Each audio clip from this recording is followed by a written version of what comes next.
আসসালামু আলাইকুম, কি অবস্থা ভাই লোকস? আশা করি সবাই ভালো আছেন, সুস্থ আছেন। সো আমি এই মাত্র ঘুম থেকে উঠছি, এখন বাজে প্রায় 9:30 ইন্ডিয়ান টাইম।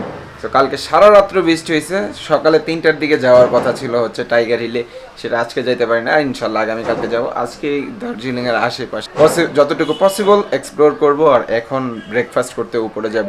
আর অলরেডি ভিডিও টিডিও আপলোড দেওয়া শেষ, ফোন চার্জে দিছি, কারণ কালকে ফোনটা চার্জে দিতে ভুলে গেছিলাম।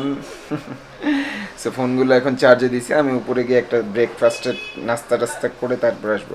আর আমার রুম থেকে একদম ডাইরেক্ট রাস্তার পাশে, আর এই রাস্তাটা দেখলে মনে হয় আমি সাজেকে আছি একদম। রাস্তাটা অনেকটা দেখতে সাজেকে রাস্তাটার মতো, এবং সামনেই হচ্ছে পাহাড়, ওই পাশে মেঘগুলো এদিক দিয়ে দৌড়াদৌড়ি করে, একটু করে দৌড়াদৌড়ি করবে, দেখা যায় সব। এইখানে তেমন কিছু খাচ্ছি না, যেহেতু বাইরে বের হবো। চায় আর বিস্কুট, সো এটা দিয়েই আপাতত খাওয়া দাওয়া শেষ করতেছি। আজকে একটা রুম ভিউ নেওয়ার ট্রাই করতেছি, কতটুকু নিতে পারতেছি ততটুকু দেখে আসুন, আমি নাস্তাটা শেষ করি।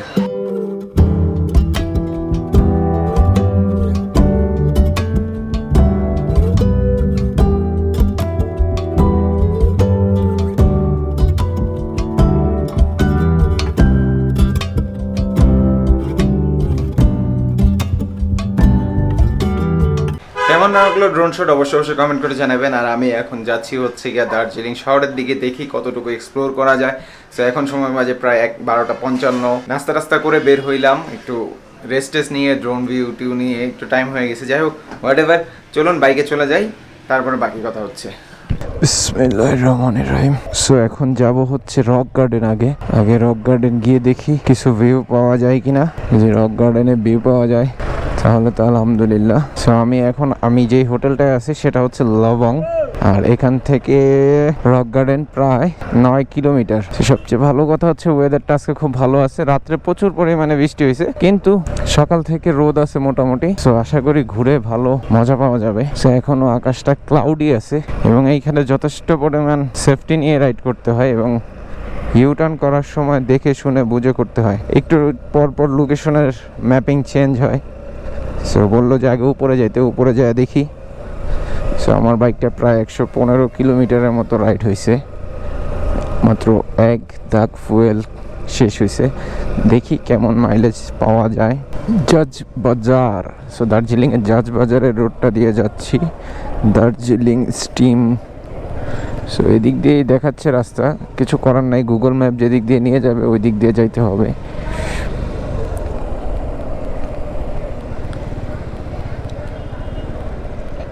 भैया रॉक गार्डन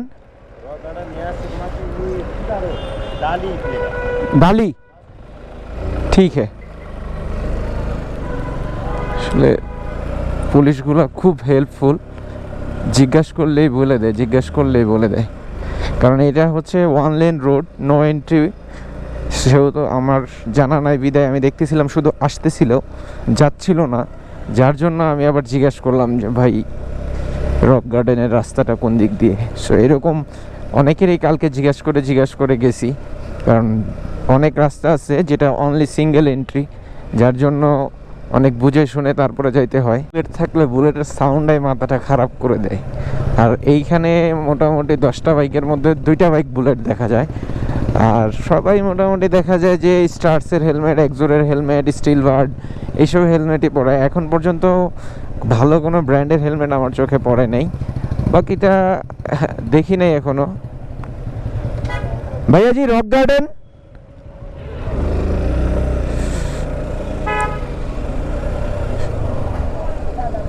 সো এর জন্যই বললাম যে জিজ্ঞেস এদিকে অনেক রুলস রেগুলেশন আছে, সেগুলো অবশ্যই মেনটেন করতে হবে। আর যারা আসবেন অবশ্যই মনে রাখবেন যে রুলস না মানলে এখানে অনেক কড়াকড়ি। কারণ গতকালকে আমি একটা নো এন্ট্রির রাস্তায় ঢুকে গেছিলাম।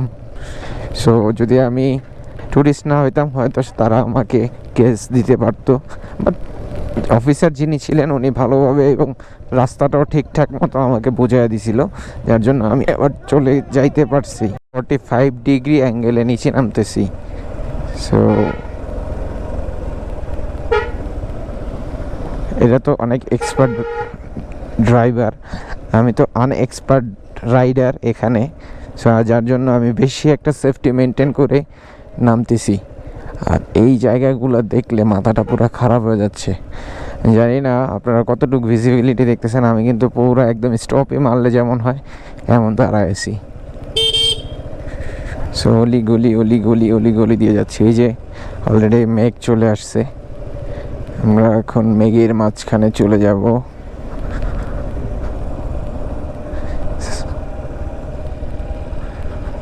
ওয়াও ওয়াও, কোথায় দেখবো নাকি চালাবো, কোথায় দেখবো। সো নামার সময় অনেক সাবধানে নামতে হবে, কারণ অনেক ডাউন হিল।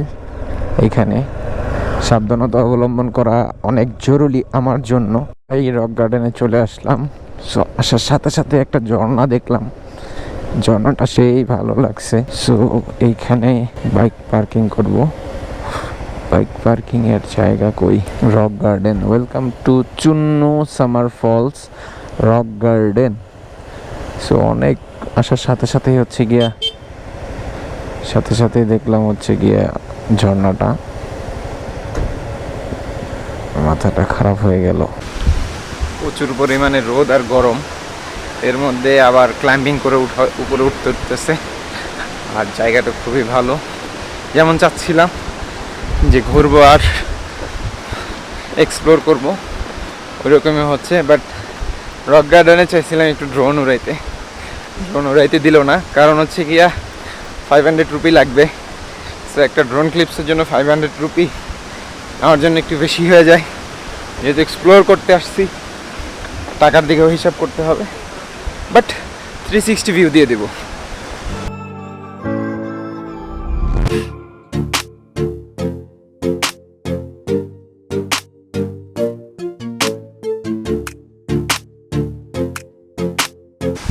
কিছু দূর যাওয়ার পর এরকম টেবিল দেওয়া আছে, মানে চেয়ার দেওয়া আছে বসার জন্য।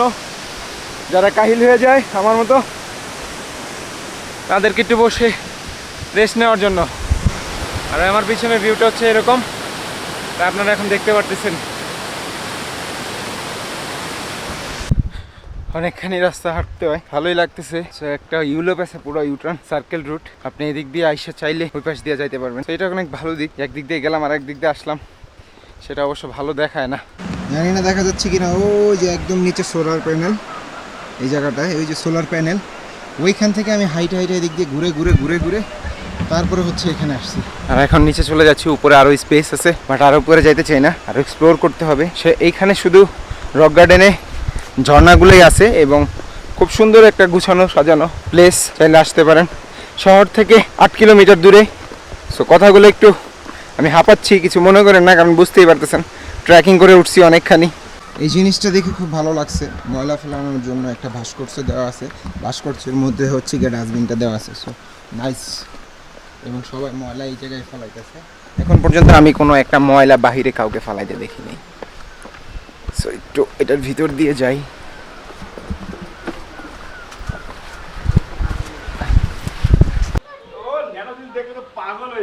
একটু ক্ষুধা লেগে গেল, চেষ্টা করবো এখানে কিছু খাইতে। বাট আমি ইন্ডিয়াতে ঢোকার পরে এখন পর্যন্ত ম্যাগি টেস্ট করি নাই। সো ইন্ডিয়ার ম্যাগির টেস্ট নাকি অন্যরকম। নিচে গিয়ে আগে একটু ম্যাগি টেস্ট করবো, দেখি কেমন হয়। সেই এক্সপিরিয়েন্সটাও আমি আপনাদের সাথে শেয়ার করবো আশা করি। সো এই হচ্ছে প্রথম ইন্ডিয়ান ম্যাগি খাওয়া।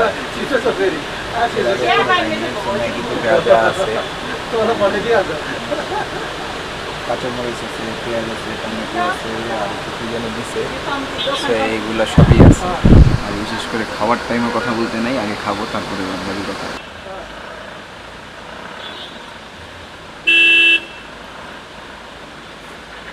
এই যে এই ছোট ছোট দোকানের টাইপের আছে। সো এগুলোতেই খাইলাম ম্যাগিটা। ম্যাগি হচ্ছে 50 রুপি, পানি 10 রুপি, ফ্রেঞ্চ ফ্রাই হচ্ছে ফ্রাইড রাইস হচ্ছে 60 রুপি।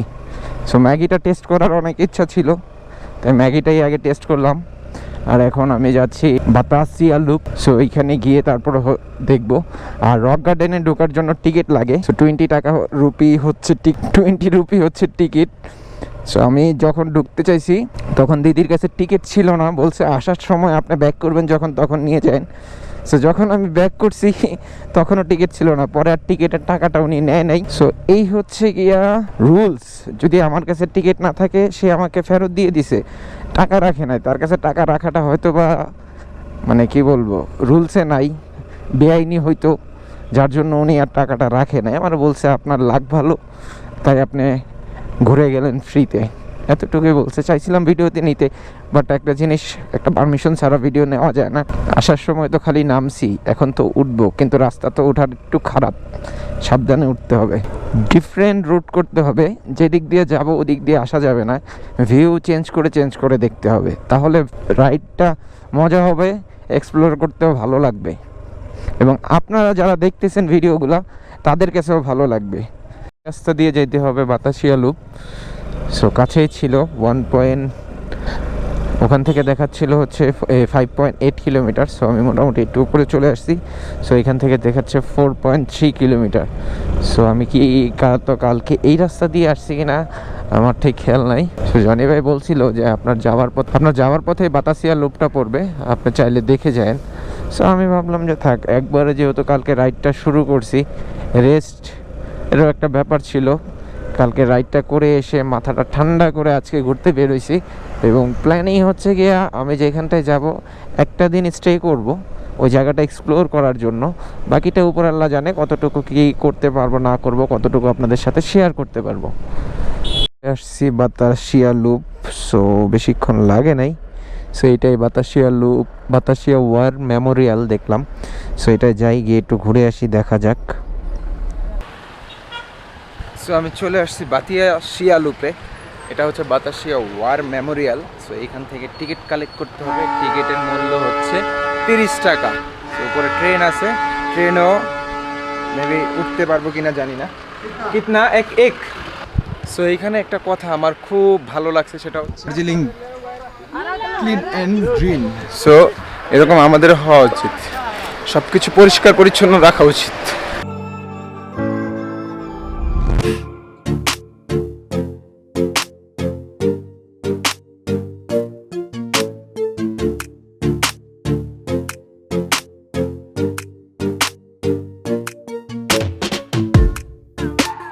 তো এইখানে তেমন একটা ভিডিও অ্যালাউ না, বাট টুকিটাকি সেলফি ভিডিও নিতে পারতেছি। বাট এখানে যারা আর্মি পার্সনরা আছে তারা যেন না আসে, ওই দিকটা আমার খেয়াল রাখতে হচ্ছে, কারণ এইখানে যারা গার্ডরা আছে তারা যদি আসে তাহলে হয়তো আমার প্রবলেম হতে পারে। সো এইগুলো জিনিস খেয়াল রাখতে হবে। আর এই তো ঘুরতেছি, ভালো লাগতেছে। তো এখানে লেখা আছে আই লাভ দার্জিলিং, ওখানে যাব, গিয়ে একটা ফটো নিব, তারপরে এই নিচে চলে যাব।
সো আপাতত এই পর্যন্তই, বাতাসি লুপটা দেখা, প্যাডেট শেষ হয়ে গেছে, তাই ভাবলাম চলে যাই। আর মোটামুটি ভালোই দেখলাম, ওয়েট করতেছিলাম ট্রেন দেখার জন্য, বাট ট্রেনটা আমি উপরে উঠতে চলে গেছে। এখান থেকে টয় ট্রেন চলে, যাই হোক উঠতে পারি নাই, বাট ইনশাল্লাহ চেষ্টা করব গ্যাংটকে গিয়ে ওঠার।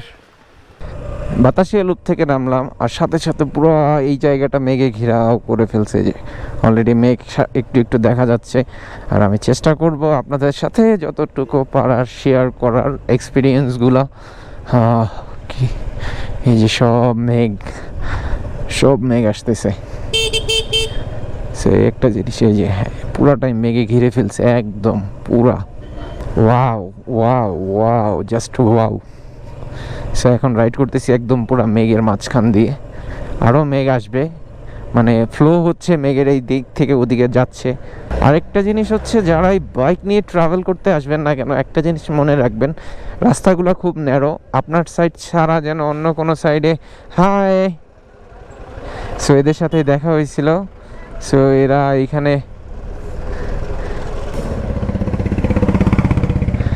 এরা হচ্ছে অল ইন্ডিয়া রাইড করতেছে সাইকেলে। কী অবস্থা, হঠাৎ করে এইভাবে নিয়ে আসলো কেন বুঝতেছি না, ইনজুর্ড টিনজুর্ড হয়েছে কিনা।